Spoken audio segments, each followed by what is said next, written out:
Rock County Community Foundation is this week's featured sponsor. If you are thinking about giving back locally but don't know how, stop down and talk with Emily Crabtree at the Rock County Community Foundation. And welcome to this week's Chamber Chatter. My guest here today is Jenny, and she's with Quality Printing. She's going to talk about the Luverne A to Z book and the process on how it, came to fruition here. But we're going to get right back to her after my couple of updates. So tonight, the Bullpen is hosting their America's Best Restaurant TV show. So you stop in today to have a chance to see the show being recorded. America's Best Restaurant is a national media and marketing company for an on-site visit as a part of their ABR Roadshow. The public is invited and encouraged to attend. So if you have no plans tonight, make sure you stop in. You might have a chance to be on TV. Southwest Initiatives Foundation is celebrating 40 years of service in the community, so you can join them this Wednesday at Wildflower Coffee Boutique this Wednesday the 19th from 7:30 a.m. to 9 a.m. And 𝗵𝗺𝗁𝗿𝗏 is still collecting teacher supplies through Friday, August 21st. You can use the QR link on their posters and on our website, and that'll pop up here if you want to see a specific teacher list. I know they are looking for specifically things that are like pens, expo markers, Post-it notes, whiteout, crayons, marker, glue, notebooks, and headphones.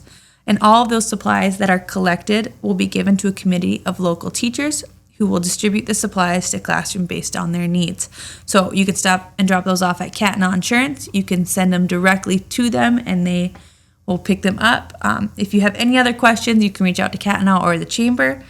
And there's still time to sign up for the first annual Taylor Mulder Memorial Cornhole Tournament. 100% of those proceeds will go towards the Taylor Mulder Foundation, which gives back to families impacted by a cancer diagnosis. Registration is $50 per team, and pre-registration is encouraged, but you are able to sign up same day. The registration same day is $60, and you can register until 1:30 p.m. The tournament will start at 2 p.m., and it is at the Bullpen. Luverne A to Z book still available at the chamber. Again, we're going to come back and talk about that, and then join in for a morning of food and fun at the airport Saturday, August 29th from 7 a.m. to noon.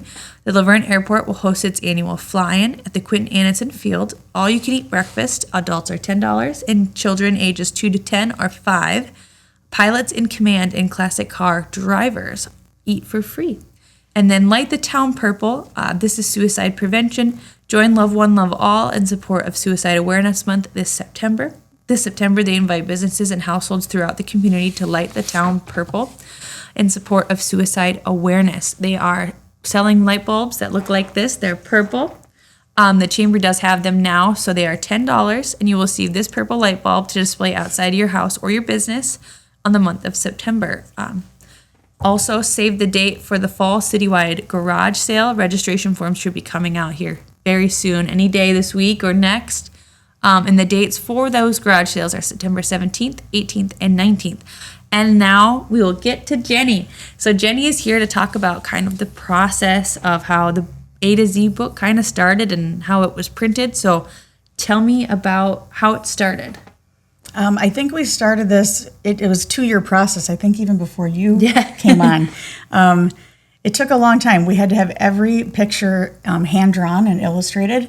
And then once we had to come up with words for every letter of the alphabet pertaining to Luverne, but we didn't want to be super specific because we didn't want to leave anybody out. So we wanted to try to keep it more general, each alphabet letter. So that was a trick. We started with just places and we're like, oh, we can't do that. We had to start over. And so, we had several authors that worked on this. I think there was about 8 of us. And then we got all of the illustrations, probably maybe after about a year, I think it took her to draw all of them. Janine Brands drew all of the pictures in the book, hand drew them.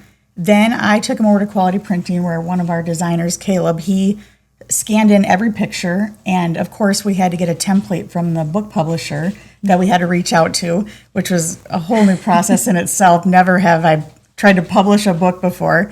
But he had to get a template from them, and he had to stretch or build some of the photos to fit those layouts. So that way, if it was a full bleed image, it had to go all the way across the book. So he had to do some finagling to get the typeset and everything to fit those pages. Yeah, and quality printing was a big help with all of that. I know I stepped in kind of late to all of it, so I wasn't there for the full making of the book, but I know that Jenny did a really nice job at kind of making things smooth. So on my end, it looked very easy. Thank you. So when they decided on letters, how was that kind of, you said you wanted to be more vague. How did some of the inspiration to that happen? You know, I wasn't one of the main writers. I was more part of the design team, I would say, because that's what my background is from. I have a graphics degree. So that was more my part. So I didn't help a ton with coming up with the letters and what each thing was. But I just know, for instance, like instead of saying like Vern Drive-In for V, we decided to do, I think it was theater or theaters. Yeah, T for theater. So we had all of them. So we have all the theaters, not just focusing on one specific one. Yeah. Or Blue Mountain Ice Arena. We wanted to make sure it was more sports. Yeah. Instead of, so we could get all sports and wasn't just saying Redbird Field, Blue Mountain Ice Arena and such. So that was the challenge with all that, trying to get a little of everything. Something that could get a little of everything to celebrate where we live and, you know, the big history that Rock County has in Luverne. Yes. Yeah. Well, thank you for joining me here today. Yes, of course. If anyone is interested in purchasing a book, they are available at the Chamber. They are $30 for one of them or $4 for $100. And that's all I have for the Chamber Chatter today. Thank you, Jenny, for joining me, and we'll see you next week.